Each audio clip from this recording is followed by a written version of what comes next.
Okay, we're at that stage of the HEFCE programme where we're heading towards moving beyond the commissioning process, the bidding process, as it were, more towards the detailed design. And this is the time, of course, where applicants from whatever sector need to think about how best to manage the opportunities as well as the challenges of state aid.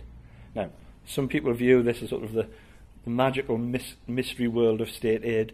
Others take perhaps a more managerial approach I think, well, okay, how do we manage our way through and ensure the best possible items for our stakeholders and customers to ensure that we provide the right product, but at the same time, of course, we minimise the risk of failure at potential audit or clawback at a later stage. So now's the time to start thinking about state aids, I think. And the first point to note is the new state aid frameworks, I think, are much better than previous years, previous programmes. And certainly we're getting positive comments from the sector around the country around the new flexibilities, particularly in the general block exemption, and how that might be used by universities. So, first of all, it's not as tough as it used to be. But at the same time, as the European Commission have made these flexibilities more widely available, perhaps a greater reliance upon beneficiaries of public funding to ensure that they perhaps follow the procedures a bit more closely. So this is sort of a double-edged sword there.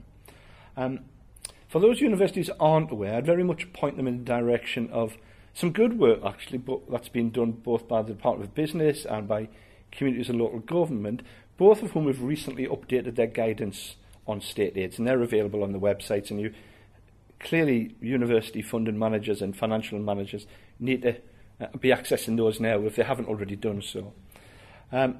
Helpfully, I think CLG, in the context of the HEFCE programme, they have worked with the European Commission to have approval now for a number of approved schemes underneath the umbrella of the general block exemption, and they have been posted now on the CLG website, and I think actually on the HEFCE website as well.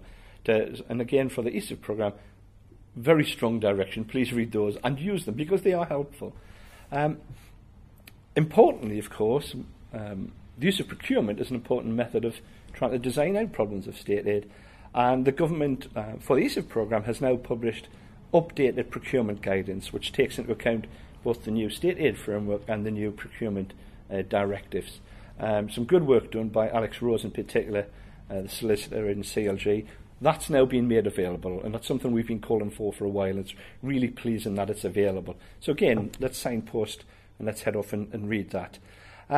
Something else that's about to be published, and it's not something we at HEFCE have done directly. It's something that's more owned by the sector. Both Oral and Praxis Unico have worked together to produce, at this stage, a draft of a guide for universities, partly underpinned by the legislation, but perhaps more about a managerial approach, ensuring that your vice-chancellors and your finance directors understand the issues in plain English, and of course the lead designers and the managers of your initiatives within your particular institution.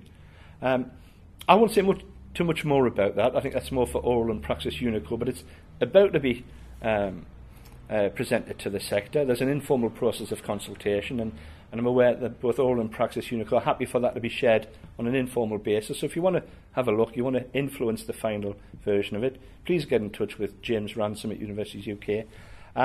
I've seen an early draft. I think it's really, really good, and it will be particularly helpful, and it demystifies the Harry Potter world of state aid, and I think it will actually break some ground in this type of guidance. And the message for the other sectors who are listening, feel free to have a look at it, because many of the lessons apply to your institutions as well. So I commend the work of Oral and Praxis Unico. Very much look forward to seeing it being published. But as I said, let's leave the detail to those organisations because it's they who've done the work.